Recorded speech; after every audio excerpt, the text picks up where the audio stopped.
우리가 기다리고 또 준비했던 여름 전교인 수양회가 지금부터 시작되었습니다. 우리 교회가 창립된 이후 한 번도 거르지 않고 매년 전교인 수양회를 했으니까 금년이 17주년이 됐으니까 아마 이번에 17회 여름 전교인 수양회가 되는 것 같습니다. 이번 수양회에 오늘 특별히 이 수양회를 위해서 멀리 독일에서부터 달려온 분이 있습니다. 우리 우경식 선교사님 우리 참석을 했는데요. 잠깐 일어나면 박수로 환영하겠습니다.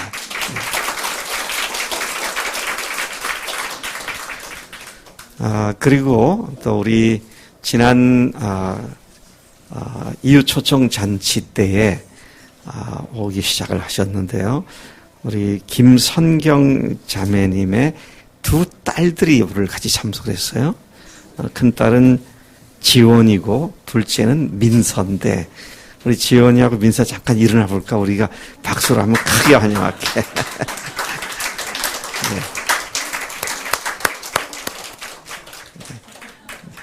네. 옳지, 일어나야지. 그렇지. 네. 또 독일까지 멀진 않지만 남양주가 꽤 멀죠. 네. 남양주가 꽤 멉니다.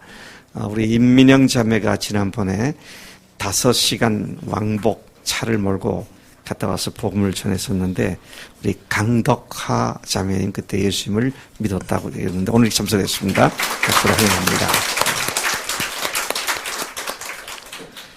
예, 다 유니폼을 입은데 몇 사람만 안 입었습니다. 괜찮습니다. 예, 지금 뭐 옷 갈아입을 수도 없고.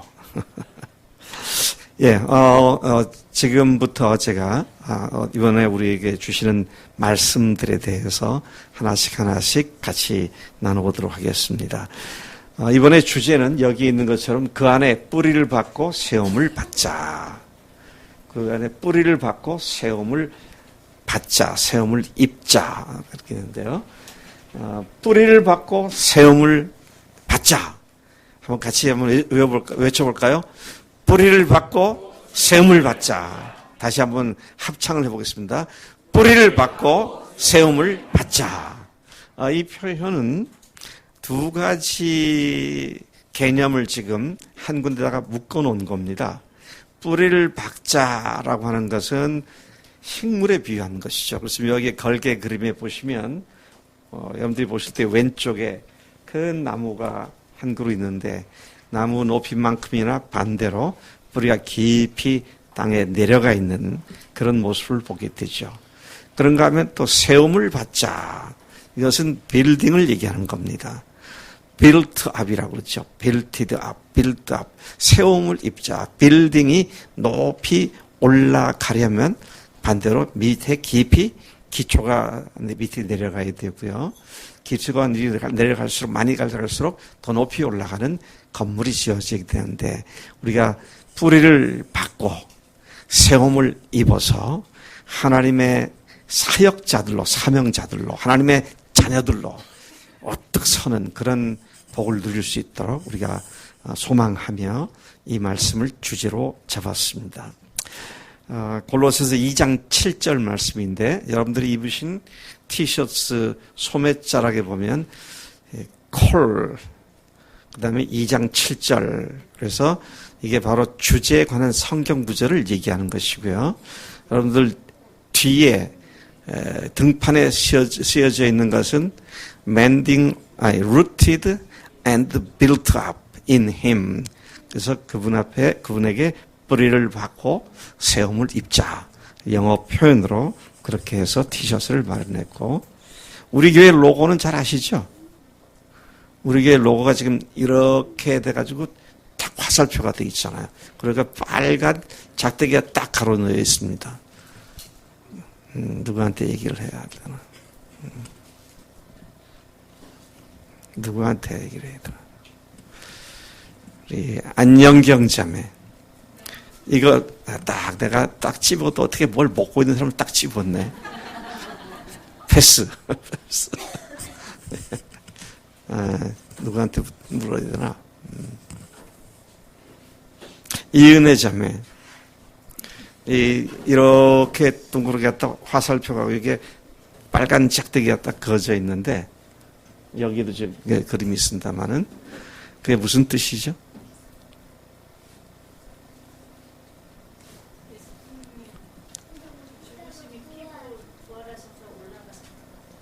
그렇죠. 예. 이렇게 둥그런 건 무덤입니다. 근데 무덤으로 들어가기 위해서 빨간 게 딱 이렇게 액센트 있는 건 십자가예요. 십자가에 죽으시고 무덤에 들어가셨다가 사흘 만에 다시 살아나셨다. 이게 우리 교회 로고입니다. 이게 복음을 얘기하는 거죠. 그 LJBC는 The Lord's Joy Baptist Church의 약자고요. 그래서 우리가 이 로고를 LJBC는 이번에 들어있는 거고, 이 로고를 생각하면 죽으시고 부활하신 예수님, 이것을 상징하는 우리 교회 로고인 것을 보게 되는데, 골로새서는 바울이 골로새에 쓴 편지죠. 골로새 교회에 쓴 편지입니다. 그런데 바울은 정작 골로새 교회를 개척하지 않았고요. 아마도 골로새 교회를 방문한 적도 없어 보입니다. 그런데 그가 골로새 교회에 편지를 쓴 겁니다. 그것도 옥중서신 중에서 에빌, 골빌, 그렇죠? 에베소, 빌립보서, 골로새서, 빌레몬서, 에빌, 골빌, 4편의 옥중서신 중에 3번째 나오는 골로새서를 바울이 썼는데, 자기가 가본 적도 없는 그 교회에 편지를 보내고 있는 것입니다. 대부분의 바울의 편지는 직접 자기가 개척했거나 거기서 사역한 경험이 있는 교회들을 위해서 편지를 썼지만, 유독 골로새 교회에 가본 적도 없는 곳에다가 바울이 이 편지를 쓰고 있습니다. 그러면 골로새 교회는 누가 개척을 했는가? 누가 했느냐면 에바브라. 네? 에바브라. 한번 해볼까요? 에바브라라고 하는 사람이 복음을 듣고 그곳에 가서 복음을 가지고 복음을 전한 뒤에 교회를 세웠고, 그가 교회를 세운 곳은 두기고라는 사람의 집에다가 죄송합니다. 빌레몬의 집에다가 교회를 세웠습니다. 그런데 에바브라가 목회를 하다가 보니 교회 안에 많은 문제가 생기게 됐습니다. 교회 안에 생긴 문제는 거짓 이단 사상이 슬며시 교회 안에 끼어 들어와서 교회를 어지럽히고 율법주의가 판을 치고 하는 그런 여러 가지 문제들이 생기게 되자, 에바브라, 목회자 에바브라는 이 문제를 해결할 수 있도록 바울을 찾아갔습니다. 골로새는 오늘날 말하면 터키 중부식 내륙에 있는 도시입니다. 근데 그가 어디까지 갔느냐? 로마까지 간 겁니다. 그만큼 문제가 심각했고 그 문제를 간절히 해결하기 위해서 로마 감옥에 갇혀있는 바울을 찾아가게 되었습니다. 그래서 바울이 그 얘기를 듣고는 한쪽으로는 너무 감동도 되고 또 한쪽으로는 안타까워가지고 그들의 문제를 하나하나 짚어가면서 그들의 생각을 고쳐주고 바르게 세우기 위해서 이 편지를 써 내려간 것입니다. 근데 바울의 마음은 두 가지 감정이 믹스처였어요. 두 가지 감정이 교차되고 있었습니다. 하나는 에바브라를 통해서 골로새 교회가 이렇게 생겼다는 게 너무 감사했고요. 그래서 이 생겨난 사람들을 어떻게든 주님 앞에서 잘 자라기를 원하는 마음을 가지고 있었고, 두 번째는 그들이 말씀을 제대로 알지 못하기 때문에 이단 사상이나 율법주의나 사람들을 속이는 거짓 교훈에 넘어가는 것이 너무도 안타까워서 그들을 바로 세워주기 위해서 이 편지를 썼다라는 얘기입니다. 그들이 갖고 있었던 문제가 어떤 것이 있느냐, 이 골로새서에 언급되고 있는 것을 보면 첫째는 유대주의적인 할례 문제 때문에 그들이 어려움을 겪고 있었던 것을 봅니다. 그것은 유대인들은 철저히 할례를 받아야 한다. 예수 믿고 침례받는 것 전에 먼저 할례부터 받아야 한다. 이제 그렇게 주장하면서 할례를 복음보다도 더 우선 두고 율법을 지킬 것에 대한 강권을 하는 그런 모습을 보게 됩니다. 그래서 우리가 2장 7절이 뿌리를 내리고 세움을 입는 것이다 그랬는데 2장 11절에 보면 또 그 안에서 너희가 손으로 하지 아니한 할례를 받았으니 곧 육의 몸을 벗는 것이요 그리스도의 할례니라. 할례 문제가 시끄러운데 노노노노 너희들은 손으로 하는 할례가 아니고 영으로 하는 할례를 받은 자들이다. 그렇게 이야기를 합니다. 또 2장 16절에 보면 종교 음식과 절기 등의 문제를 다루고 있는 것을 보죠. 그러므로 먹고 마시는 것과 절기나 초하루나 안식일을 이유로 누구든지 너희를 비판하지 못하게 하라. 그래서 교회 안에 이런 거 지켜야 한다, 이런 명절 지켜야 한다, 절기 지켜야 한다, 그렇게 안 하면 너희들 믿음이 잘못됐다, 이러는 사람들에 대해서 그런 것 가지고 더 이상 논란을 벌이지 못하게 하라. 그렇게 말씀을 하고 있습니다. 또 2장 16절, 20절에서 23절까지 보면 금욕주의와 고행을 해야 한다는 그런 사람들도 많이 있었던 것을 봅니다. 세상의 초등학문이라든지 규례 등 자의적인 숭배, 스스로 아주 겸손함을 갖춰가면서 숭배하는 그런 모습이나 금욕 이런 것들은 지혜 있는 모양이지만 실제로는 육체를 따르는 것을 금하는 데는 능력이 없다. 그것 지킨다고 너희들이 육체를 따르지 않고 성령을 따르게 되는 것이 아니다. 그렇게 말씀을 하는 것을 보면 그 당시에 그 교회에 그렇게 말하는 사람들이 많이 있었던 것을 보게 됩니다.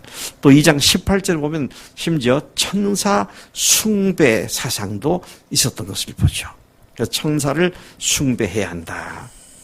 그런데 이런 문제들을 염두에 두고 이 서신은 바울이 로마 옥중에 있을 때 주후 62년경에 골로새로 가는 두기고 편에 이 편지를 송달을 하게 됩니다. 편지를 보냈습니다.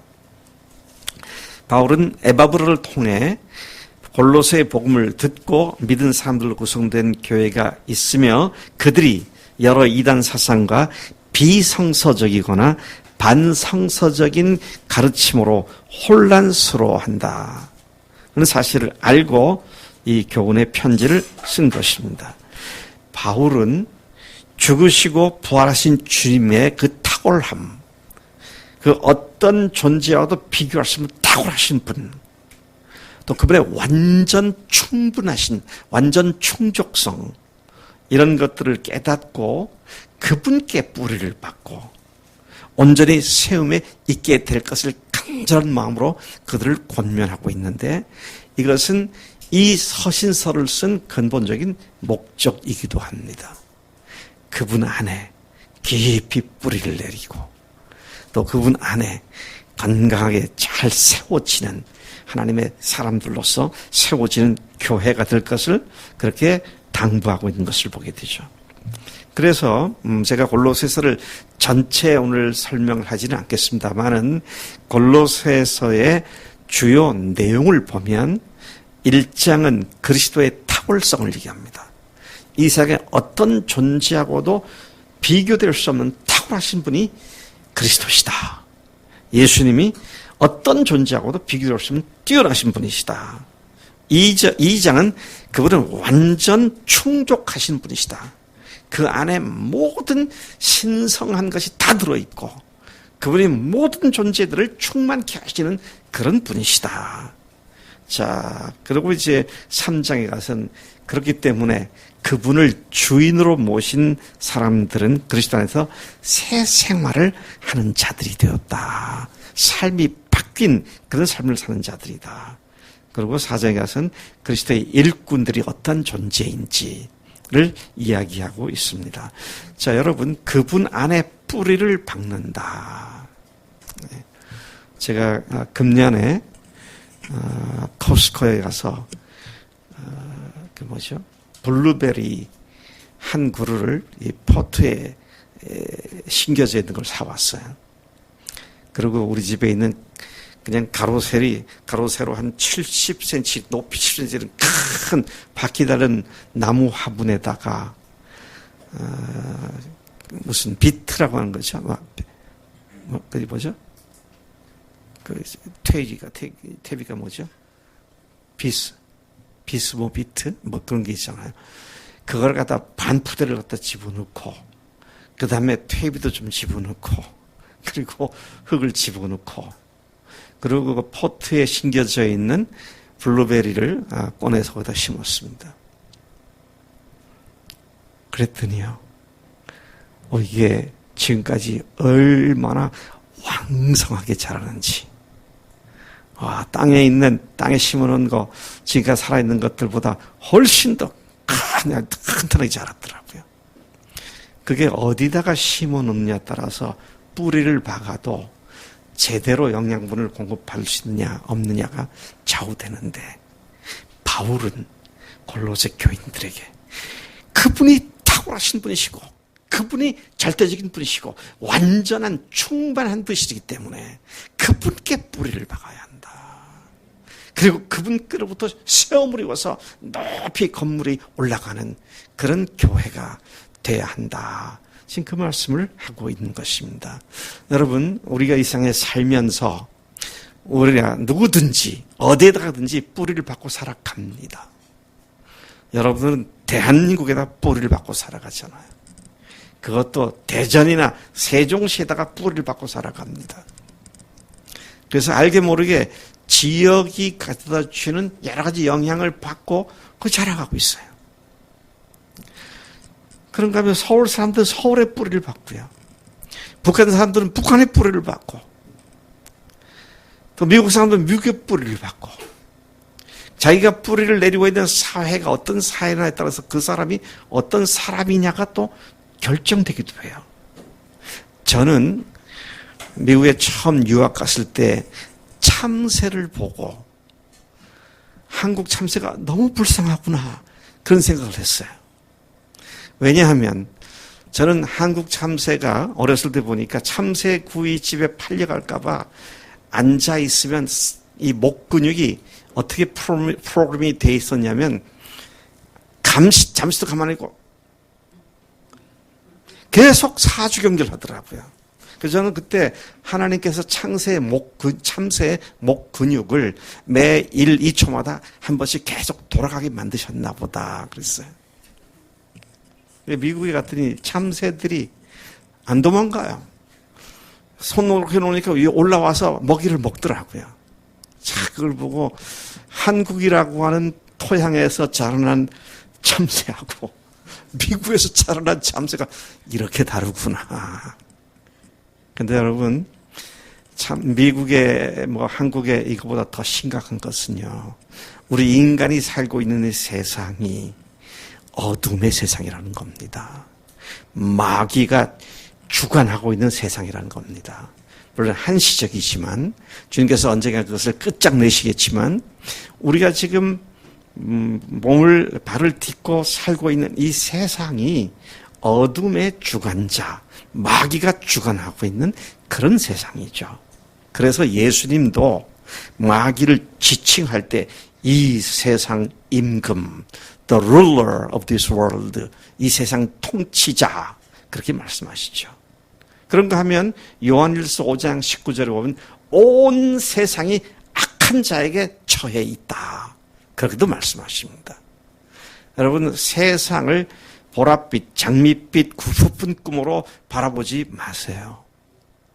세상이 우리에게 모든 것을 다 줄 것 같이 그렇게 착각을 하게 만들지만 그러나 살아가는 그 자체가 악한 세상이기 때문에 산다는 그 자체가 너무도 고생스러운 겁니다.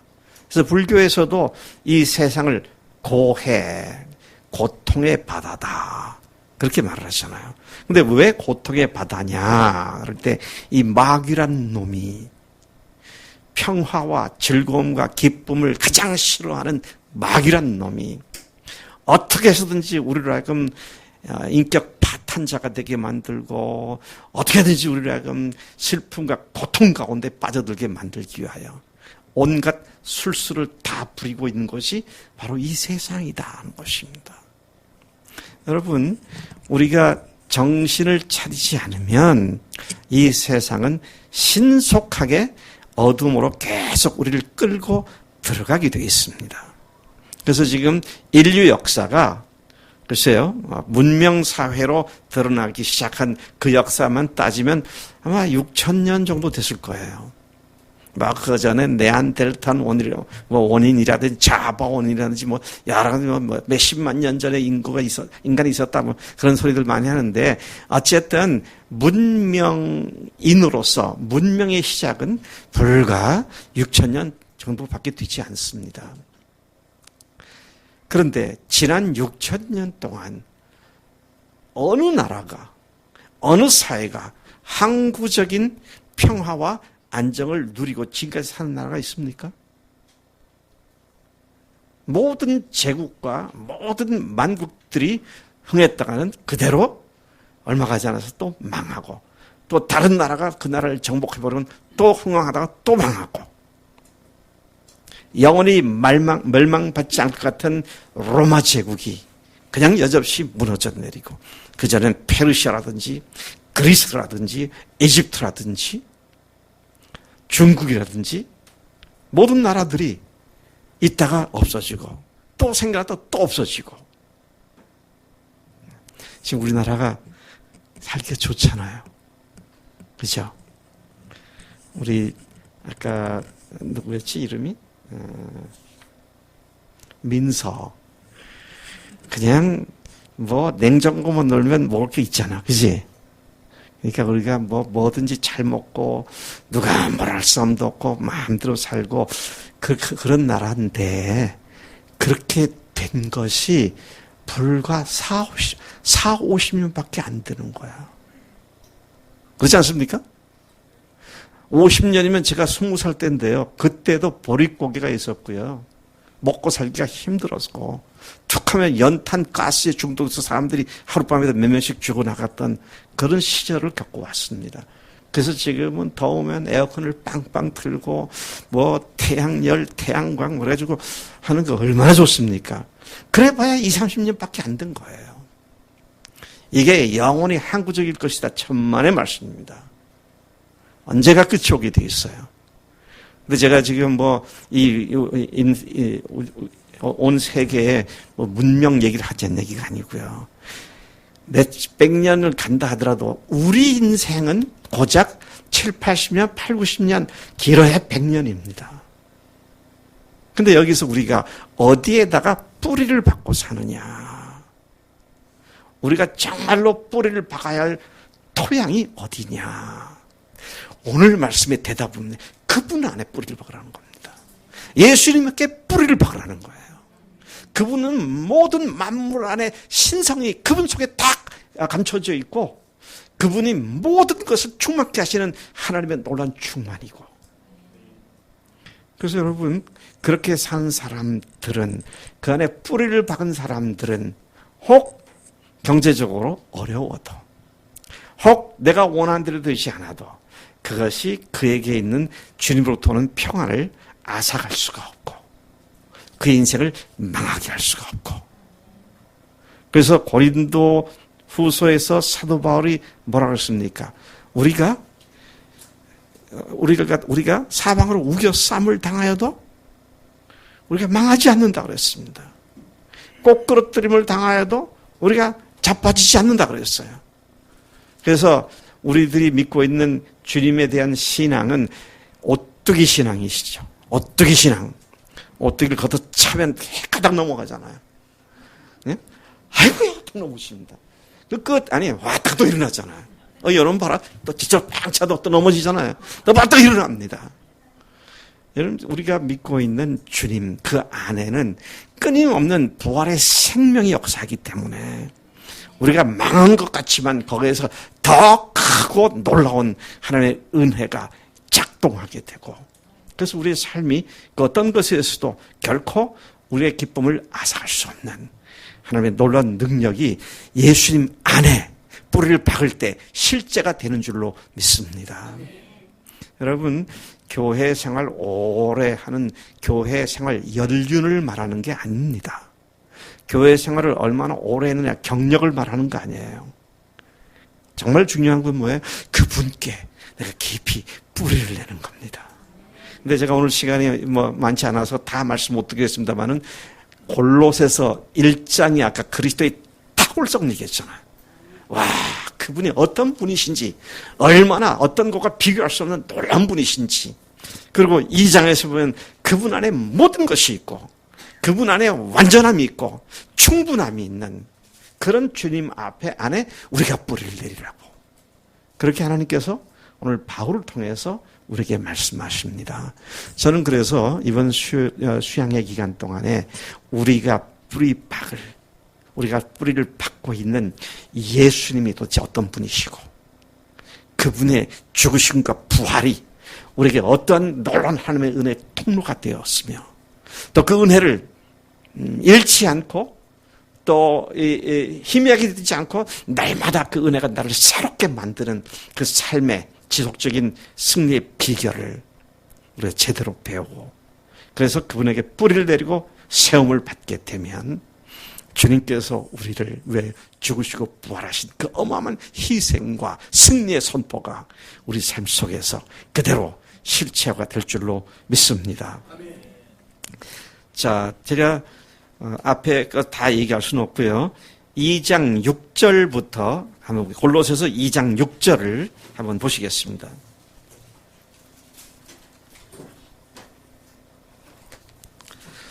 (2장 6절을) 보면 한번 같이 6절, 7절 두 구절을 같이 읽어보시겠습니다. 시작. 그러므로 너희가 그리스도 예수를 주로 받았으니 그 안에서 행하되 그 안에 뿌리를 박으며 세움을 받아 교훈을 받은 대로 믿음에 굳게 서서 감사함을 넘치게 하라. 아멘. 바울이 지금 이야기하고 있는 대전제는 골로새 교인 너희들이 그리스도 예수를 주로 받았구나. 그분을 주인으로 모셨구나. 그러니까 이제는 그분 안에서 행하라. 근데 그분 안에서 행하려면 어떻게 되느냐?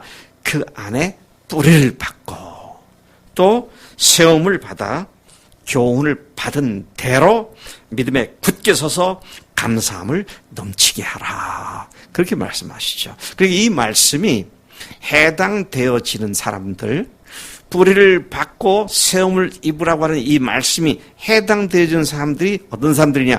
그리스도를 주로 모신 사람들입니다. 내 인생의 주인이 내가 아니고 예수님이시구나. 그 증거가 부활이었구나. 나를 위해 죽으시고 사흘 만에 부활하신 그 부활이 그분이 하나님이시고 주님으로서 오셔서 우리를 위해 죽으셨고 나를 위해 죽으셨구나. 그래서 예수님은 나의 주님이십니다. 예수님은 나의 하나님이십니다. 그렇게 고백하고 예수님을 영접한 사람들이, 그래야 그들이 그리스도 안에 뿌리를 받고 세움을 이룰 수 있게 되는 이 놀라운 역사가 이루어지는 줄로 믿습니다. 그러니까 중요한 건 뭐예요? 내가 내 인생의 주인을 정말로 바꿨는가? 내 삶을 지금 주관하고 나의 삶을 좌지우지하는 것이 누구냐? 그건 둘 중에 하나입니다. 나이거나 아니면 주님이거나. 내가 주인 됐다는 말은 마귀에게 휘둘리는 인생을 살고 있다는 얘기입니다. 마귀의 종이 되어버렸고 마귀의 자식들, 사실 마귀한테는 자식이라는 말도 너무 높인 말이에요. 그러니까 children of Satan, children of devil 하면 그 children 우리말로 말할 때 마귀의 뭐라고 해야 제일 맞는 얘기입니까? 마귀 새끼, 그렇죠? 자식이라고 한 거죠. 자식들이 잘 크십니까? 뭐 이렇게 할 때 높인 말이잖아요. 마귀 보고 너 높일 이유가 하나도 없습니다. 이게 마귀 종이거나 마귀 새끼가 되어서 마귀가 시키는 대로 마귀가 생각 넣어주는 대로 그냥 쫓아다니고 그런 삶을 살거나 그게 내가 주인 된 삶이고요. 그러나 주인을 이래서는 안 되겠구나. 내 인생의 주인이 하나님이시구나. 부활하신 것이 증명이구나. 십자가가 하나님이 나를 위해 죽으신 사랑이었구나. 이것을 듣고 깨닫고 믿고 주님, 제 인생의 주인을 바꿉니다. 나의 주, 나의 하나님이십니다. 이렇게 됐을 때 비로소 우리는 그분 안에 뿌리를 박기 시작하게 되는 줄로 믿습니다. 그래서 여러분, 우리는 뿌리를 박아야 하는 이유가요. 뿌리를 내려도 얕으면 어떻게 됩니까? 해가 나면 이게 뿌리가 얕아서 타버려요. 제가 금년에 아주 손해를 많이 봤어요. 왜 많이를 봤느냐? 4월 초에 나무시장, 묘목시장 가가지고 좋은 나무 10그루를 사가지고 밭에다 심었습니다. 그런데 이제 심었는데 아직 뿌리가 활착이 안 됐잖아요. 근데 거기에 잡초가 많이 나가지고 우리 교회 청년들도 같이 가가지고 잡초를 다 제거해 줬어요. 잡초들이 이거 영양분을 뺏어 못하도록 그리고 또 잡초가 나무를 막지 못하도록 깨끗하게 다 아주 그냥 깨끗하게 비웠죠. 네. 그리고 한 달쯤 후에 지나가 보니까 그 나무들이 다 죽었어요. 이거 웬일인가? 왜 죽었지? 보니까 풀을 놔둬야 되는데 아직 이게 활착이 안 돼서 여러분 4월 5월 달에 가뭄이 많잖아요. 우리나라 봄이 늘 가뭄이 있습니다. 그거 보니까 풀이 없으니까 그냥 표피에 지표에 열이 그대로 흡수돼 가지고 뿌리가 다 죽어버린 거예요. 제가 너무 속상하더라고요. 10만 원 정도 산 나무들인데 아까워라. 근데 뿌리가 깊은 나무들은 끄떡없더라고요. 네? 벌써 몇 년 된 나무들은 전혀 영향을 받지 않습니다. 그래서 뿌리를 제대로 내린다는 것이 너무도 중요하다. 또 하여튼 금년에 제가 우리 집에 있는 나무도 그렇고 나무 몇 그루 때문에 속이 많이 상했는데 그건 한 그루에 15,000원짜리 감나무인데 작년에 심었더니 이게 뿌리가 제대로 활착이 안 돼서 금년에 다시 옮겨 심었더니 그것도 싹 죽고 말았어요. 그래서 이 나무와 뿌리, 생명력 너무 중요하다. 그런 생각을 하게 되는데 자 그런데 보세요. 엉뚱한데 뿌리를 내리면 안 된다. 그 안 된다고 하는 말이 뭡니까? 8절에 보면은요. 철학, 헛된 속임수, 사람의 전통, 세상의 초등학문, 자, 이런 것들을 쫓아가고 그것에다가 뿌리를 박으면 안 된다는 것입니다. 그 다음에 반대로 9절과 10절을 한번 같이 읽어보겠습니다. 시작. 그 안에는 신성의 모든 충만이 육체로 거하시고 너희도 그 안에서 충만해졌으니 이는 모든 통치자와 권세의 머리시니라. 아멘. 아멘. 예, 그분은 뭐라고 했습니까? 신성의 모든 충만이 육체 안에 거하시는 분이시다. 또 그 안에서 너희도 충만해졌다. 그는 모든 통치자의 전사와 권세의 머리시니라. 자, 다시 묻습니다. 여러분, 어디에다가 지금 뿌리를 박고 계십니까? 주님이 아닌 다른 것에 뿌리를 박게 되면 그 인생 망합니다. 네. 망해요. 왜요? 주님이 아닌 다른 것은 모두가 다 악한 자에게 속한 처해 있는 세상 것들이기 때문에 우리가 망할 수밖에 없다라는 것이죠. 자, 그 다음에 계속 가서 보면은요. 14절 15절을 보면 이렇게 말합니다. 우리를 거스르고 불리하게 하는 법조문으로 쓴 증서를 지우시고 지하여 버리사 십자가에 못 박으시고. 자, 여기 보면 십자가에 못 박으셨다. 근데 의문이라고 하는 증서라는 율법을 얘기하는 건데요. 율법의 정죄를 완전히 무력화시켰다. 이대로 안 살면 너희들 벌받는다. 이런 것들을 완전히 무력화시켰다. 그런 말씀이죠. 또 거꾸로 13절 올라가보면 또 범죄와 육체의 무한리로 죽었던 너희를 하나님이 그와 함께 살리시고 우리의 모든 죄를 사하시고 그분의 부활하심으로 말미암아 우리를 다시 그분과 함께 살리셔서 모든 죄를 사해 주셨다. 그러니까 그분 안에 모든 것이 있는데 그분의 탁월하심, 충만하심, 신성의 모든 충만함, 죽으심으로 우리 죄를 사하시고 부활로 우리를 영원한 생명으로 인도하신 그분에게 우리의 인생의 뿌리를 내려야 하는 것이다 하는 것이죠. 어렵사리 복음을 듣고 예수님이 하나님으로서 우리의 죄를 위해 죽으시고 또 성령의 능력으로 3일 만에 부활하심으로써 우리에게 믿을 수 있는 증거를 주셨음을 깨닫고 예수님을 나의 주, 나의 하나님으로 믿고 고백한 갓 태어난 그리스도인들을 집요하게 공격하고 넘어뜨리려는 마귀의 흔들어댐이 있는데 이것들을 이기려면 그분께 깊이 뿌리를 박아야 한다. 그 말씀을 하고 있는 것입니다.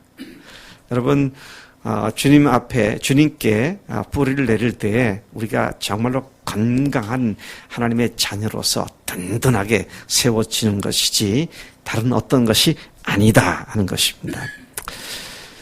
여러분, 이 모든 그분께 뿌리를 내리고 그분의 신성의 충만함을 모두 누릴 수 있게 해주시는 분이 누구시냐? 누구십니까? 성령 하나님이십니다. 성령 하나님이세요.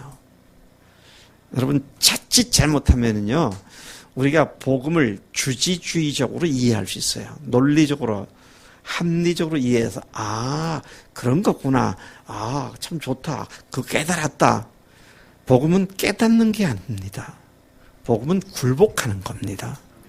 자기의 주인을 바꾸는 겁니다. 그래서 여러분, 처음 복음을 듣는 사람들이 많이 기뻐해요. 네? 기뻐해요. 그럴 수밖에 없죠. 그럴 수밖에 없죠. 하나님이 나를 위해 죽으시고 부활하셔서 내 모든 죄를 사하시고 나의 주인 되셨다. 얼마나 어마어마한 축복입니까? 근데 그래서 영접을 해요. 근데 뿌리가 깊지 않으니까 마귀가 던져주는 의문, 생각, 유혹 이런 것에 쉽게 넘어가서 그 믿음이 제대로 자라지 못하고 5년 지나도 그 모양 그대로 있고 10년 지나도 그 모양 그대로 있고 그래서 오늘날 안 믿는 사람들이 안티 기독교 사람들이 기독교를 개독교라 그러잖아요. 개독교. 그리스도인들이 성령의 충만함으로 그분께 뿌리를 내려서 아름다운 열매를 맺는 삶을 산다면 그런 소리가 어디서 나옵니까? 네. 여러분, 그들이 못됐다 그렇게 말할 게 아니라 그런 소리를 듣게 하는 우리 자신을 잘 보고요. 그것을 돌파하고 살아계신 하나님, 지금 우리 속에 역사하시는 하나님이 그런 개념이나 관념이나 이념으로 사라지는 분이 아니라 능력으로 우리 속에 역사하신 분이신데 그분께 뿌리를 내릴 때 그분께서 우리를 능히 모든 위험하거나 악한 상황에서부터 우리를 구원하실 뿐만 아니라 풍성한 삶을 누리게 하신 줄로 믿습니다. 그래서 주님께서 당당하게 말씀하셨습니다. 도둑이 오는 것은 죽이고 멸망시키려는 것뿐이요. 내가 온 것은 양으로 생명을 얻게 하고 그 다음 뭐예요? 더 풍성히 얻게 하려 함이라. 여러분, 생명을 받으셨습니까? 그러면 두 번째로 더 풍성한 삶이 날마다 새로워지고 있습니까? 아멘. 우리 교회에서 이게 아멘 나온다는 게 너무 감사한 거예요. 그런 말을 하면 교만한 것 같아서 차마 말을 하지 않고 겸손하게 가만히 있어야지. 그렇다고 겸손한 거 아닙니다. 또 그냥 내가 날마다 더 좋아지고 있다라고 생각하자, 그거 아니고요. 사실은 더 풍성히라고 하는 말은 더 풍성히 얻게 하랍니다. 그 말은 라틴어로 로도레라고 하는 단어입니다.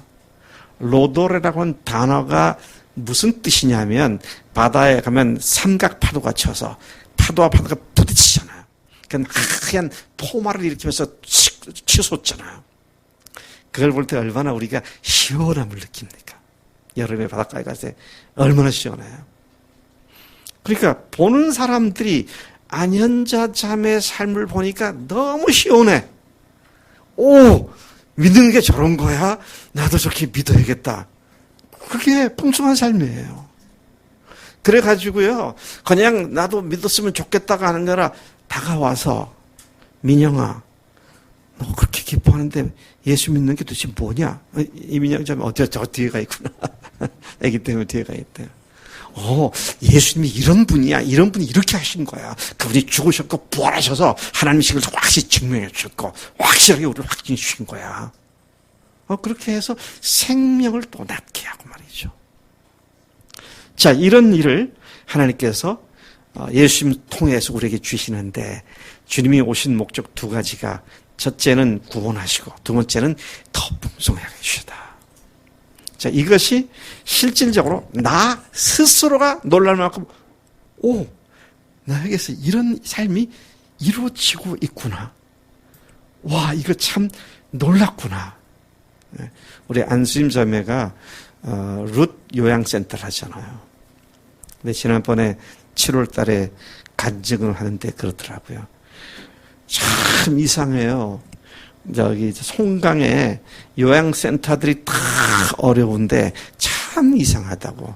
우리 센터는 조금도 내가 영업도 안 했는데도 여전히 필요한 사람들을 충당시켜주고 참 신기하다고. 근데 그거를 신기한 이유가 뭡니까? 온 교회가 매주 수요일 날 기도하잖아요. 네. 그러면 다른 요양사 소장들이 이렇게 보고는, 아니 뭐야 지금 이렇게 어려운데 저 집은 어떻게 된 거야? 그래서 안 소장 무슨 특별한 비결이 있어? 그렇게 나와야죠. 여러분, 그리스도의 삶은 안 믿는 사람들에게 경이로움을 보여주는, 참고로 하나님이 살아계신 것이 우리를 통해서 보여지는 그런 삶이 정상적인 그리스도의 삶입니다. 특출한 그리스도 삶이 아니고요. 그게 정상적인 그리스도 삶입니다. 자, 그러려면 어떻게 해야 된다? 어떻게 해야 한다? 뿌리를 받고 새움을 입고. 한번 해봅시다. 뿌리를 받고 새움을 받자. 그러니까 말만 하지 말고 모션으로 전 인격적으로 한번 해보겠습니다. 시작. 뿌리를 받고 새움을 입자. 아멘. 아멘. 하나님께서 주일 오후 마지막 시간까지 이것이 무엇을 의미하는지, 어떻게 그렇게 잘할 수 있는지 우리에게 눈을 열어주시고, 또 우리에게 결단도 주시고 감격과 감사함으로 주 앞에 엎드리는 그런 복된 시간 하실 줄로 믿습니다. 자, 뿌리를 얘기했는데요. 뿌리를 박아야 되는데 우리에게는 뿌리 깊은 문제가 하나 있습니다. 제가 오늘 말을 다 뿌리로 연결시키는 것 같은데요. 뿌리 깊은 문제가 있어요. 그 무슨 문제입니까? 내가 주인 된 죄입니다. 내가 주인 된 죄예요. 여러분, 성경에서 여러분 7월 달에 제가 두 주 연속으로 설교를 했지 않습니까? 가장 큰 계명, 첫째는 누구를 사랑하라? 하나님을 어떻게 사랑하라? 목숨 걸고 사랑하라. 둘째는 누구를 사랑하라? 이웃을 사랑하라. 어떻게 사랑하라고? 목숨 걸고 사랑하라고. 이 두 계명이 온 율법과 선지자의 강령이다 그랬는데, 그 두 가지 모두를 하나로 묶어서 요약하면 타자를 위한 삶을 살라는 겁니다. 타자, 하나님과 이웃을 위해 살라는 거예요. 근데 인간은 태어나서도 본성이 누구를 위해 사나요? 자기를 위해 사는 거잖아요. 우리 다시 한번 민서 중학교 1학년이잖아. 공부하지? 누구 위해서 공부해? 나를 위해서 공부하지. 틀렸어. 내가 확실하게 알려줄게. 너 뒤에 앉아있는 아저씨가 우리나라 발사체 발사시키는 총책임자였어. 근데 저 아저씨가 그 발사체니까 그 뭐죠? 우주공학 전공이 뭐였죠? 항공우주를 공부했어. 그거 항공우주 공부해가지고 저 아저씨가 자기가 우주에 올라가?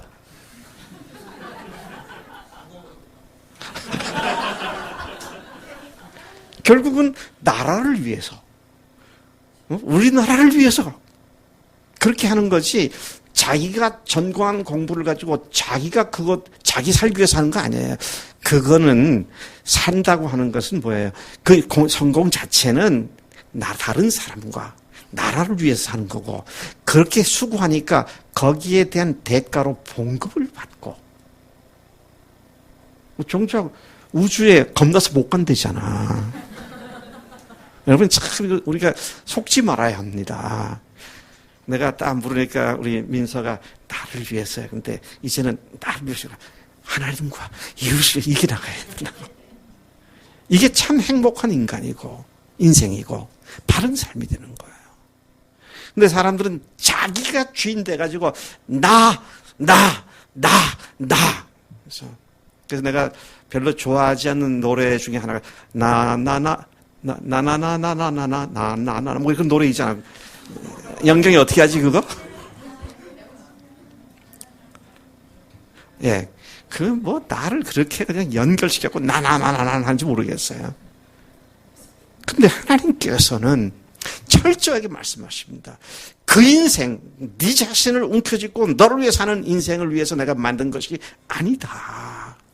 하나님께서 하나님의 영광을 위해서 만드셨고 다른 사람들의 유익을 위해서 만드셨는데, 또 하나님께서 창세 전부터, 이건 내가 나중에 말씀드리겠지만 창세 전부터 하나님께서 계획하신 것이 있었어요.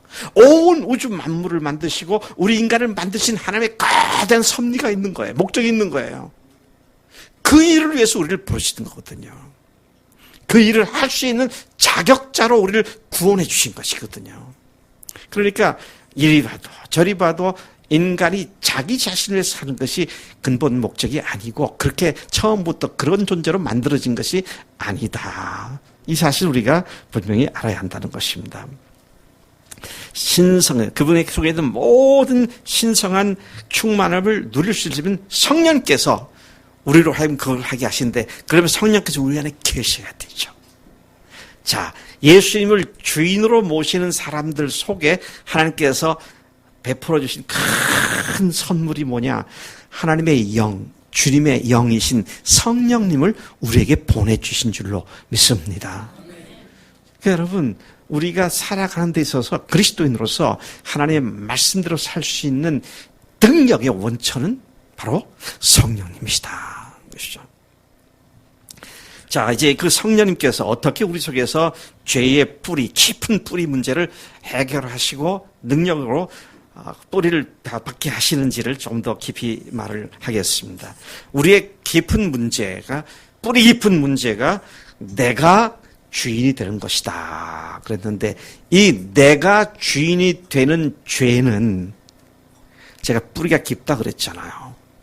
그 뿌리가 어디까지 올라가느냐 하면 하나님께서 세상을 만드신 그 천국, 하늘나라까지 이 뿌리가 올라가는 거예요. 그게 무슨 얘기냐? 죄가 세상에 들어온 첫 출발이, 죄의 시원이 마귀란 놈이에요. 근데 마귀란 놈이 하나님 나라에서 교만해졌습니다. 교만해져가지고 얼마나 교만해지면, 내가 이렇게 지혜롭고 내가 이렇게 아름답고 내가 이렇게 뛰어난 존재인데 하나님만 못할 게 뭐냐? 자기 스스로 자기를 하나님의 자리에다 올려놓은 것입니다. 그리고 오만하게도 외치기를 내가 하나님과 같아지리라. 내가 지극히 높은 자와 같아지리라. 그래서 자기를 하나님 자리에 덜커덕 올려놓는 것입니다. 근데 여러분, 하나님이 모든 죄악들을 싫어하시지만 하나님께서 가장 싫어하시고 미워하시는 죄가 뭐냐? 교만입니다. 참 이상해요. 우리 민서 언니가 지원이지. 지원이는 고등학교 1학년인데 전 대학생인 줄 알았어요. 네. 고등학교 1학년인데 잘 모르는 사람도, 우리 지원이가 잘 모르는 사람도 앞에 나서 가지고 뭐 지자랑 막 하면 와, 저 사람 대단한 사람이네, 존경스러운 사람이네, 그런 마음이 들어. 너한테 뭐 달라는 것도 없는데 그냥 밥맛 떨어지는 생각이 들어. 지 잘났다고 자랑하는 거 보면 나하고 별로 관계도 없는데 밥맛이에요, 완전히. 참 이상하죠? 나한테 뭐 소원에 끼친 것도 없어요. 근데 지 잘난 것에 지 자랑 딱 보면은 진짜 밥맛이 떨어지거든요. 그 이유가 뭐냐 할 때 하나님이 가장 싫어하는 것이 교만이거든요. 그래서 성경이 뭐라고 하는지 아세요? 교만은 패망의 앞잡이다. 교만은 패망하는 길에 있어서 리더가 된다. 그렇게 말하고 있는 것이죠. 또 우리가 교만하는 것 중에 하나는 뭐냐면 뭘 좀 안다면, 자기가 뭘 좀 안다고 생각하면 교만해져요. 근데 그걸 성경에서 뭐라 하냐면 지식은 사람으로 교만케 한다. 또는 뭘 업적을 남기면 그거 갖고 굉장히 자랑하죠. 그것도 자기를 계속 높이는 겁니다. 이제 그런 것들이 근본적인 죄가 되는데 그 근본의 뿌리는 어디까지 교만해지느냐? 자기가 하나님 자리에 올라가는 것 같습니다. 하나님이 누구세요? 온 우주 만물의 창조주이십니다. 그분이 모든 걸 만드셨고 그분이 주인이시고 창조주시고 주관자이신데 그 주관자이시고 창조주신 하나님 머리 위에 올라가서 내가 하나님까지 다시 되겠다고 말이죠. 자, 이런 이야기를 우리 성경에서 너무도 잘 찾아볼 수가 있습니다. 에스겔서 28장 같은 데 보면은요, 제가 일단 찾지만 그걸 다 읽지는 않고 제가 공중공중 건너뛰면서 그 말씀하는 핵심을 조금 짚어보겠습니다. 에스겔서 28장 2절에 보면 마음이 교만하여 말하기를 스스로를 신이라. 내가 하나님 자리 곧 바다 가운데 앉아있다. 그러고 그렇게 말을 하고요. 3절에 스스로 다니엘보다 지혜로워서 은밀한 것을 깨닫지 못할 것이 없다. 그렇게 말을 하고 6절에 그 마음이 하나님의 마음 같은 채 하였다. 12절에 그는 완전한 도장이었고 지혜가 충족하며 온전히 아름다웠다. 13절에 그는 하나님의 에덴 동산에 있을 때 각종 보석, 곧 홍보석, 황보석, 금강석, 황옥, 홍만호, 창옥, 청보석, 남보석, 홍옥, 황금으로 단장하였고 지음 받던 날 소고와 비파가 울려 퍼졌었다. 요즘 말로 말하면요, 다이아몬드, 사파이어, 루비, 또 뭐가 있어요? 제가 그거밖에 모르겠네. 보물들을, 그런 걸, 크리스탈, 골드, 실버, 뭐든지 하여튼, 이런 것들로 장식한 그런 존재였다. 또, 14절에 보면은요, 기름 부음을 받고 지키는 천사였다. 그가 하나님 성산에 있어서 불타는 돌들 사이에 왕래하였다. 하나님 앞에서 그가 다녔던 존재였다. 네가 15절 네가 지음 받던 날로부터 내 모든 길에 완전하더니 마침내 네게서 불의가 드러났다. 17절 내가 아름다움으로 마음이 교만하였으며 내가 영화로움으로 내 지혜를 더럽혔으며 내가 너를 땅에 던져 왕들 앞에 두어 그들의 구경거리가 되게 하였도다. 19절 너로 말미암아 다 놀랄 것이며 내가 공포의 대상이 되고 내가 영원히 다시 잊지 못하리로다 하셨다 하라. 그래서 원래 하늘의 천사장으로서 탁월한 지혜를 갖고 있었고 미모를 갖고 있었고 그랬던 그가 스스로 높아져서 I'm God, 내가 하나님이다. 그렇게 자기를 높였다. 참 그런 말씀을 들을 때 이 마귀란 놈이 기가 막히구나 그런 생각 드는데 지금 이게 마귀 얘기가 아닙니다. 인간의 마음을 얘기하고 있는 겁니다. 인간이 스스로 하나님 앞에 딱 올라가 가지고요. 하나님은 없다. 하나님은 죽었다. 자기 마음대로 짓 까불면서 하나님을 예단하고 하나님을 모독하는 그런 것들을 지금 말씀하고 있는 것을 보게 됩니다. 마귀는 그의 장점들 때문에 스스로 높아져서 교만해졌고 스스로 하나님이라고 했습니다. 이사야도 똑같은 말로 마귀를 설명해주고 있습니다. 이사야 14장 13절부터 15절까지입니다. 이사야 14장 13절부터 15절. 여기는 우리 한번 같이 읽어보실까요? 이사야 14장 13, 15절입니다. 찾으셨으면 한 목소리 같이 읽어보시겠습니다. 시작. 네가 내 마음에 이르기를 내가 하늘에 올라 하나님의 뭇별 위에 내 자리를 높이리라. 내가 북극 지폐의 산 위에 앉으리라.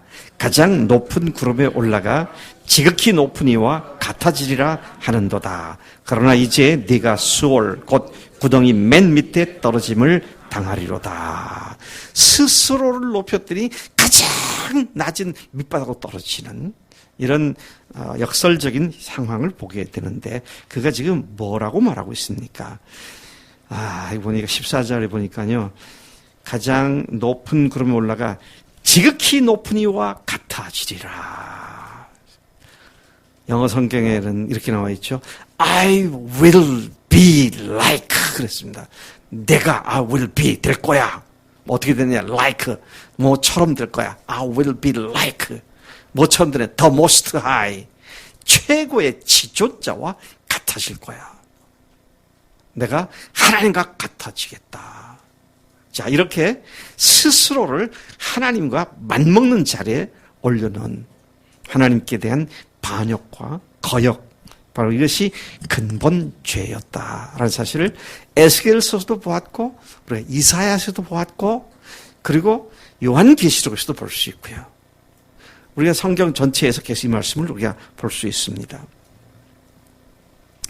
자, 이 죄의 본질은 뭐라고요? 스스로 교만해져서 하나님과 같이 되겠다는 겁니다. 저는 시간이 갈수록 이 세대가 점점 하나님을 향한 신성 모독을 아주 어렵지 않게 행하는 것을 보면서 참 두려운 마음이 들 때가 많이 있어요. 참 인간 마음이 갈수록 더 악해지고 있구나. 그런 것을 보게 됩니다. 그래서 요즘 복음을 전하면 사람들이 잘 들으려고 하지 않고 믿으려고 하지도 않죠. 갈수록 더 악해집니다. 거기다가 to make matter worse 더 심각하게 만드는 것은요. 뭐예요?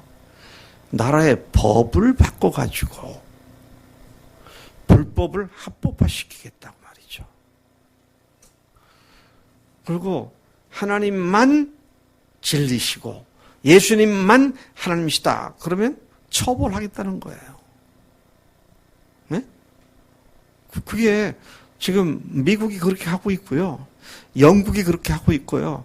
캐나다가 그렇게 하고 있고요. 호주, 뉴질랜드, 전통적으로 기독교 국가라는 나라들이 지금 그러고 있는 겁니다. 우리나라도 그런 법 바꾸라고 유엔이 계속 압력을 가했죠. 그래서 국회가 몇 번 시도를 했죠. 언젠간 통과가 될 겁니다. 그래서 나가서 예수님이 하나님이십니다. 그분만이 우리의 주님이십니다. 그러면 잡혀갈 수가 있어요. 근데 그렇게 악해져요, 세상은 계속. 그럼 어떻게 해야 돼요? 잡혀가지 않게 삭삭삭삭 빠져나가면서 잘 해야겠죠? 네?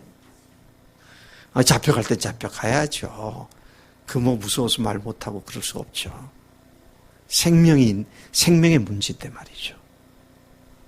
얘기가 내가 조금 무거운 쪽으로 가네. 예. 앞날을 봐도 무거워요. 그게 밝지가 않습니다. 법이 그렇든 안 그렇든 세상은 계속 어두워지고 있습니다. 어둠에 익숙해져 버리니까 아예 빛을 생각도 안 합니다. 빛을 구하지도 않게 되는 그런 모습을 보게 되는 것이죠. 요즘은 유치원부터 아이들을 그렇게 가르치잖아요. 네 인생 네 거야. 우리 유치원 선생님인 안연경 자매가 아이들 가르치는 유치원 교육 목적에 건강한 자신 있는 자아를 만들어주는 것이 목적이라고 말이죠.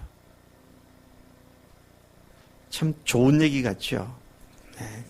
전부 다 자, 너, 나. 그러다 보니까 하나님은 안중에도 없게 돼버리죠. 자, 여러분, 이 마귀가 하늘나라에서 자기가 하나님같이 되겠다고, 자기 위에 하나님을 두지 않겠다고 그렇게 하다가 쫓겨났습니다. 쫓겨나서 세상에 와서 하나님의 형상대로 지음받은 인간을 유혹을 하죠. 어떻게 유혹을 했습니까?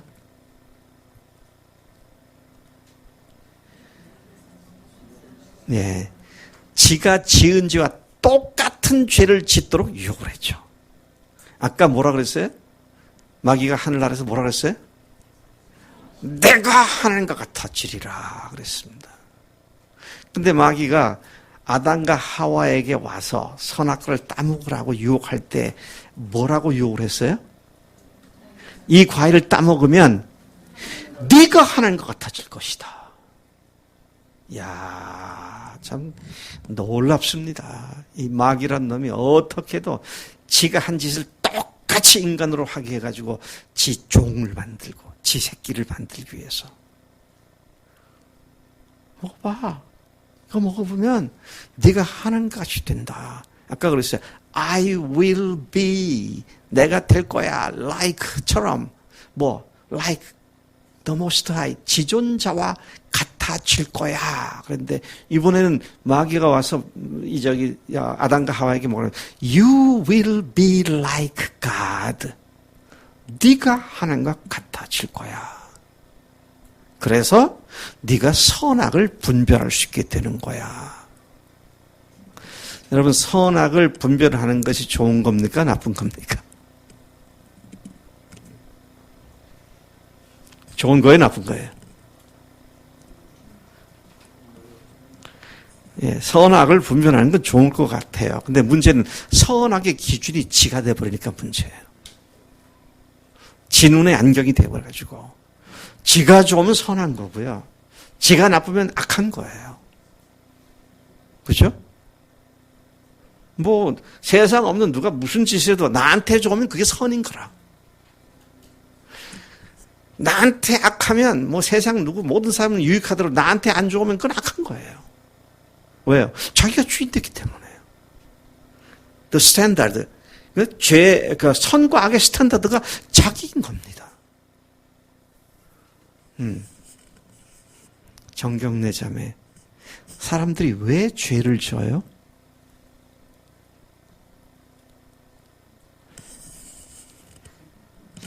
자기한테 좋을 것 같으니까. 그렇죠? 자기한테 불리할 것 같으면 절대 죄 안 짓습니다, 사람들이. 근데 이렇게 사람을 속이면 이런 이득이 오겠지?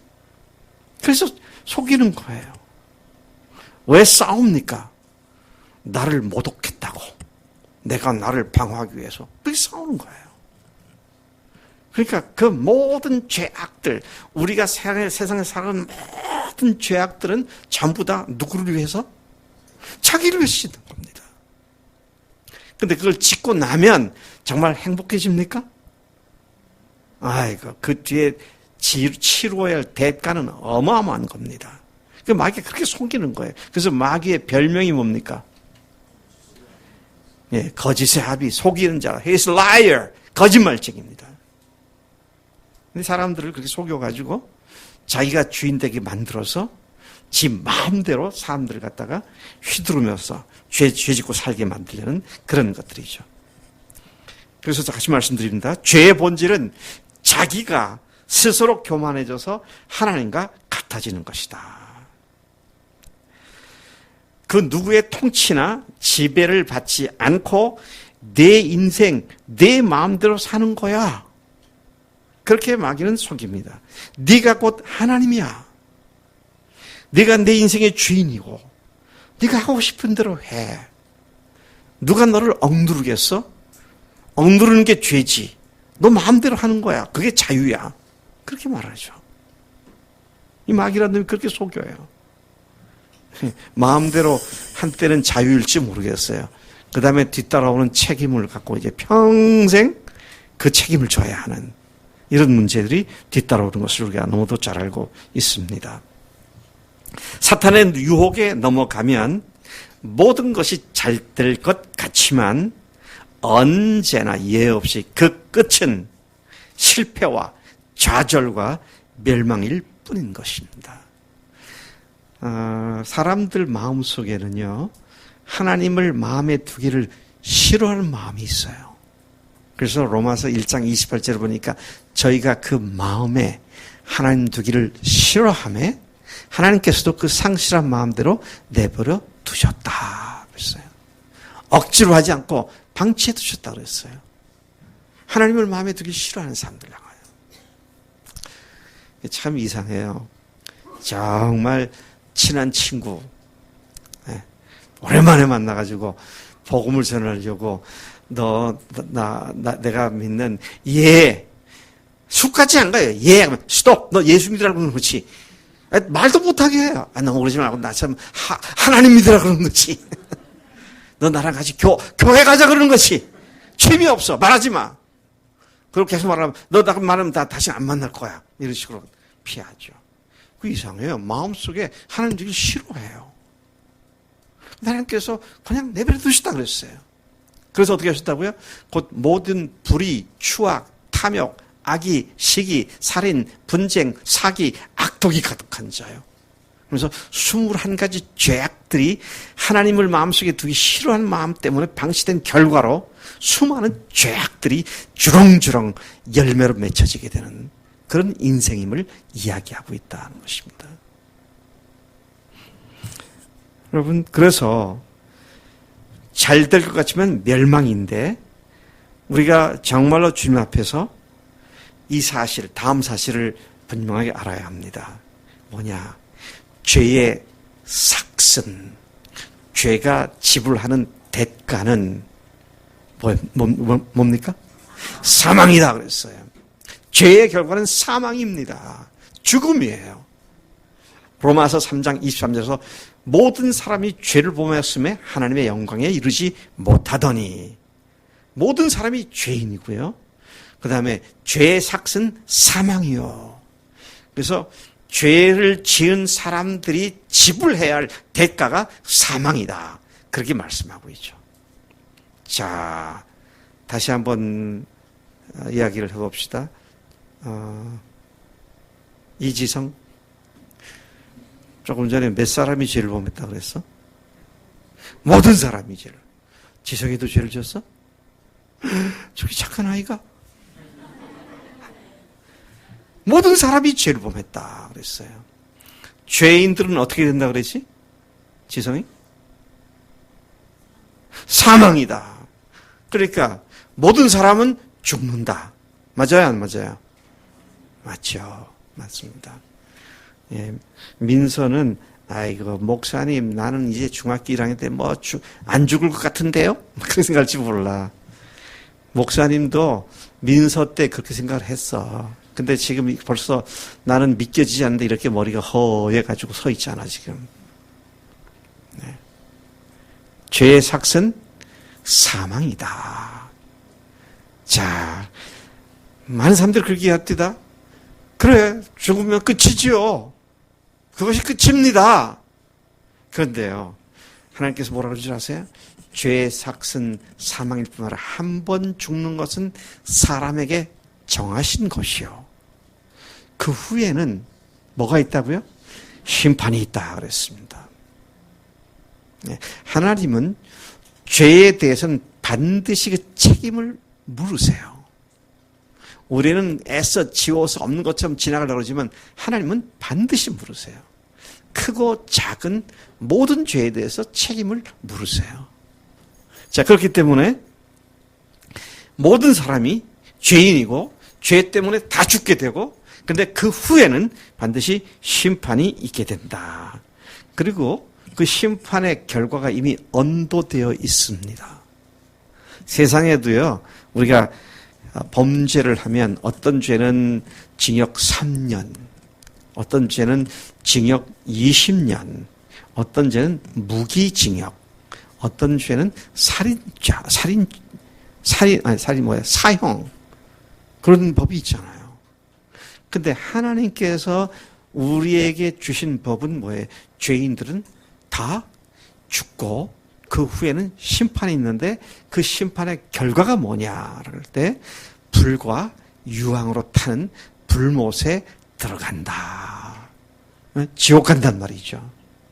그래서 세상에서 내 죄가 들춰지지 않고 죽을지 모르지만 그 뒤에는 하나님께서 반드시 예외 없이 죄에 대한 책임을 반드시 물으신다라는 것입니다. 그리고 그 심판의 결과가 이미 언도되었는데 불과 유황으로 타는 불못에 들어가는 것이다. 그런 말씀을 하고 있는 것이죠.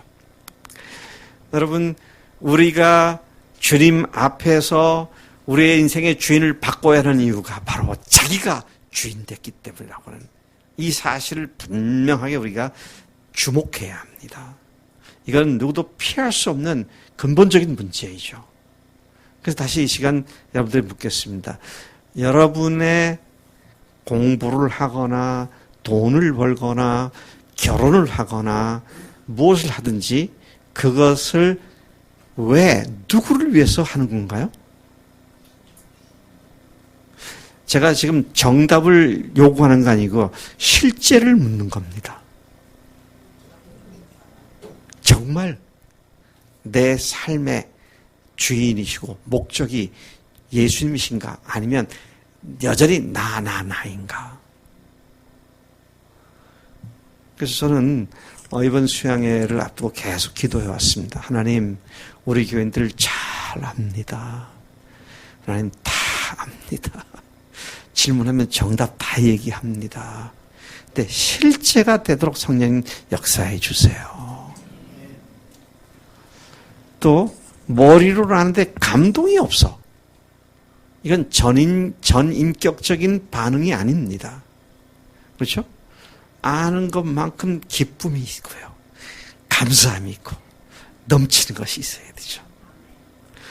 근데 그것이 어떻게 되느냐? 다시 돌아가서 말합니다.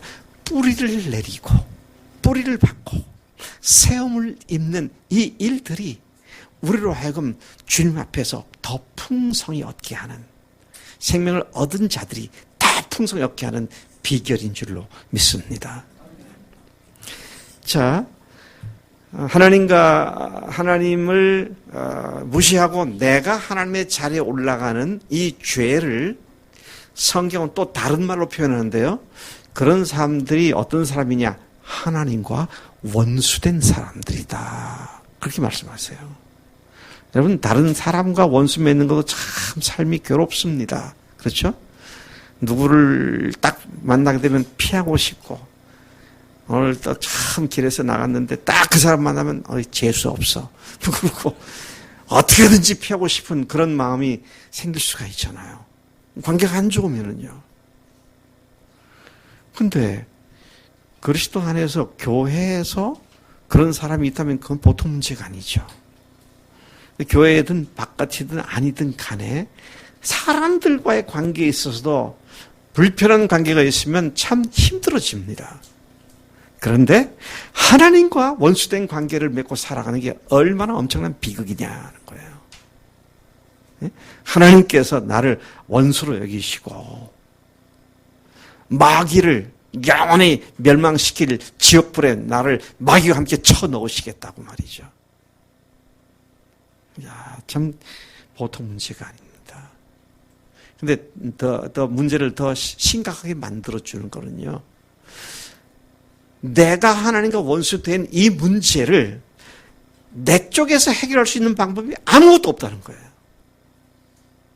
문제를 알았으면 그걸 해결할 수 있어야 되는데 내가 어떤 것을 해갖고 하나님과 원수된 것을 해결할 수 있는 길이 아무것도 없는 겁니다. 그럼 어떻게 해야 되느냐? 그걸 너무도 잘 아시는 하나님께서 먼저 우리에게 화해하자고, 우리가 화목한 관계를 맺자고 그분께서 먼저 손을 내미신 거예요. 그래서 그분이 아들 예수님을 세상에 보내셨죠.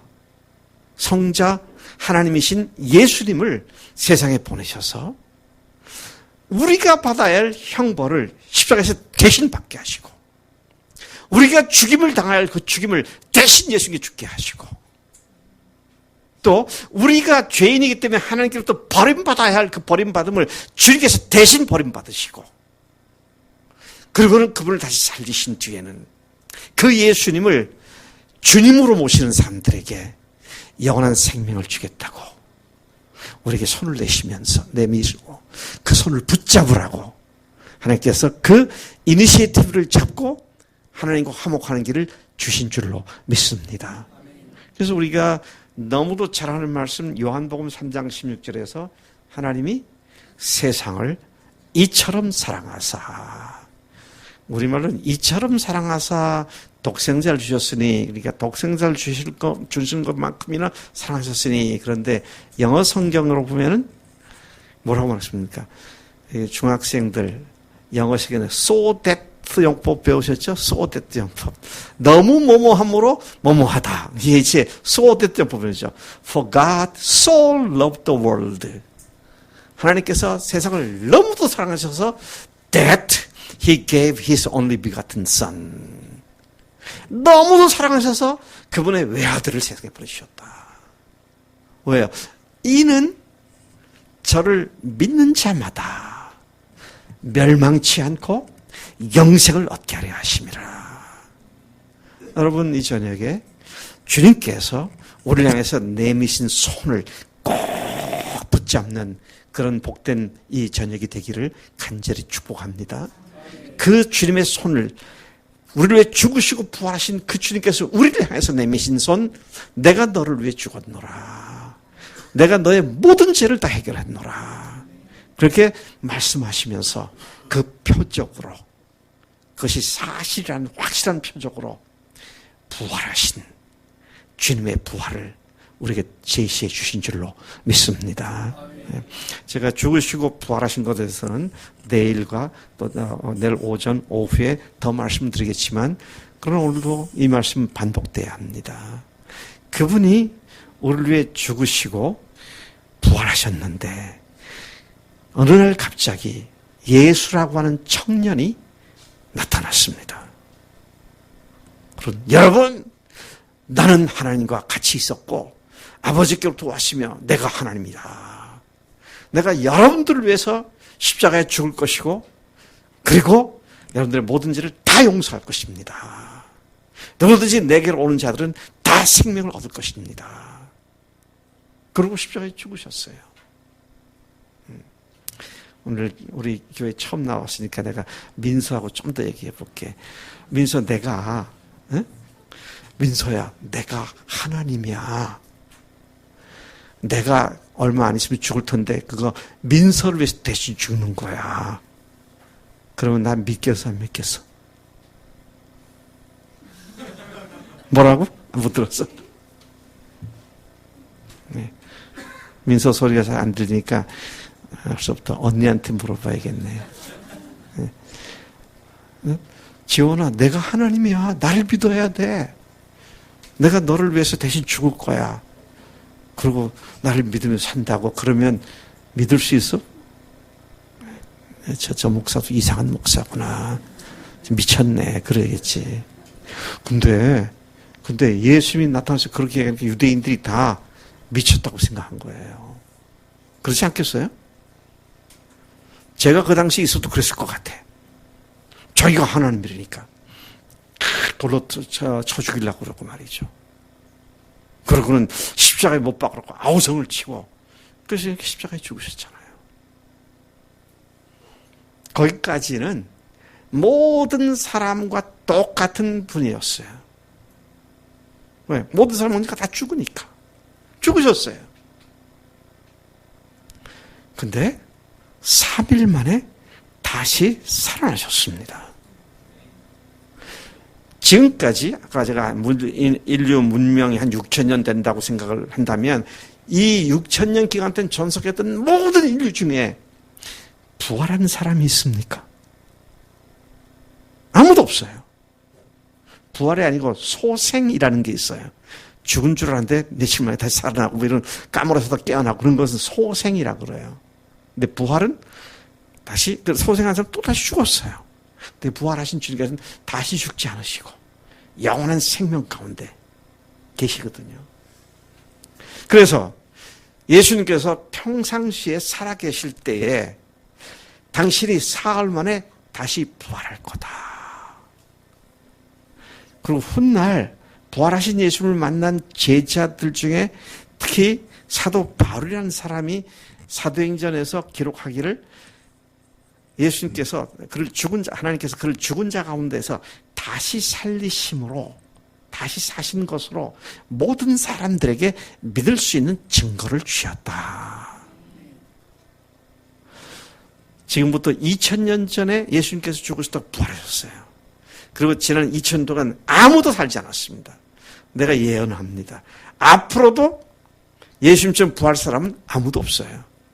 부활은 생명의 창시자이시고 생명의 주관자이신 하나님만이 하실 수 있는 유일한 사건이고 유일한 표적인 줄로 믿습니다.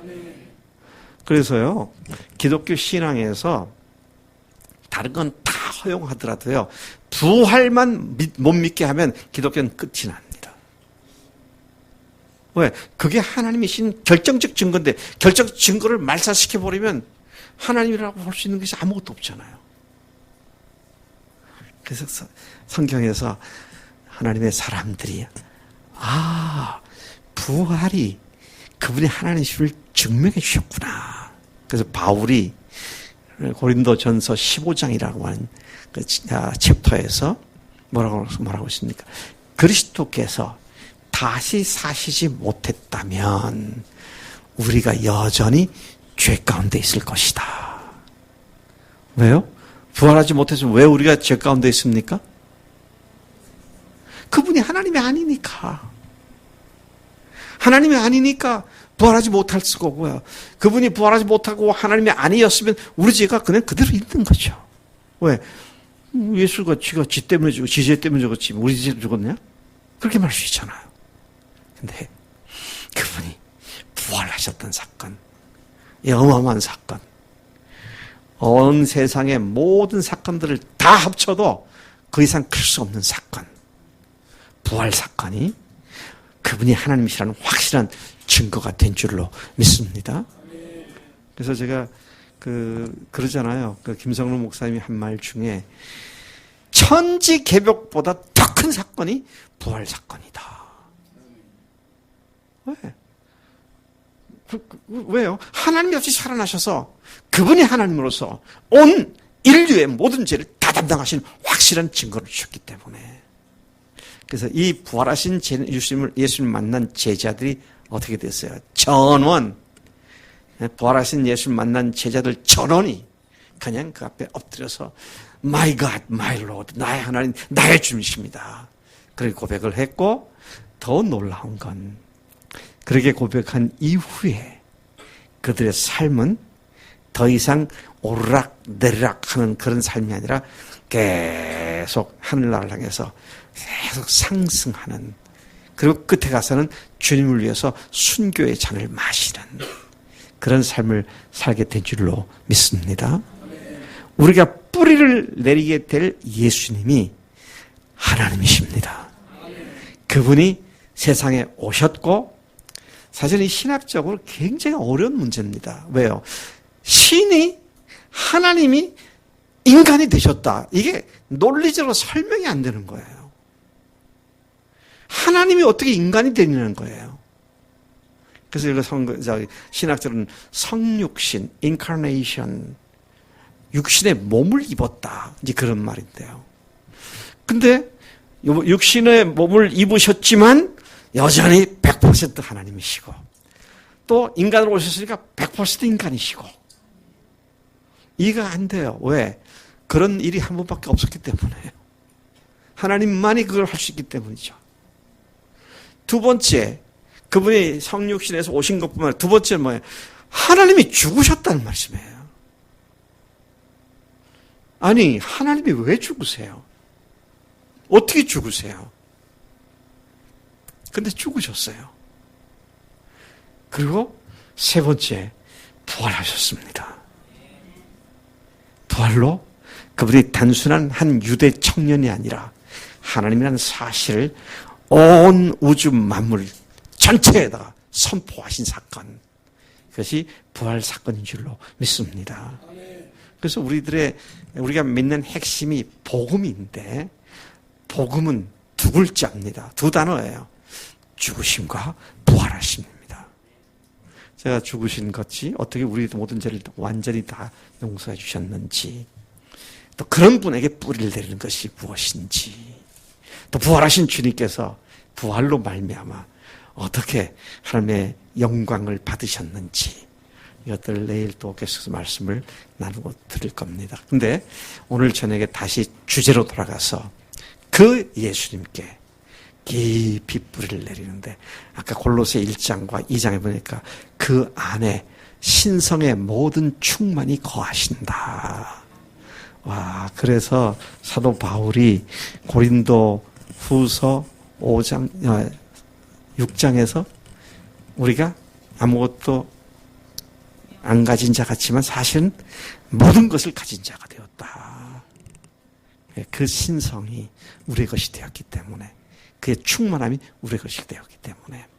여러분, 한번 같이 해볼까요? 같이 한번 해봅니다. 이번에 매 시간 몇 번씩 해볼 것 같은데요. 이렇게 하고 시작. 뿌리를 받고 세움을 입자. 다시 한번 해봅시다. 뿌리를 받고 세움을 받자. 아멘.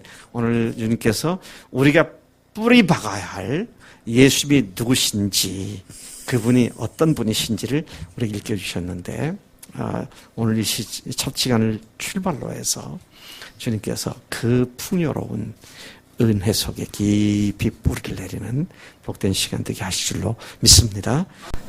사랑하신 주님 감사합니다. 저희들 금년도 여러분 전교인 수양의 첫 시간을 주님께서 우리에게 허락해 주셨고 또 말씀해 주신 것 감사합니다.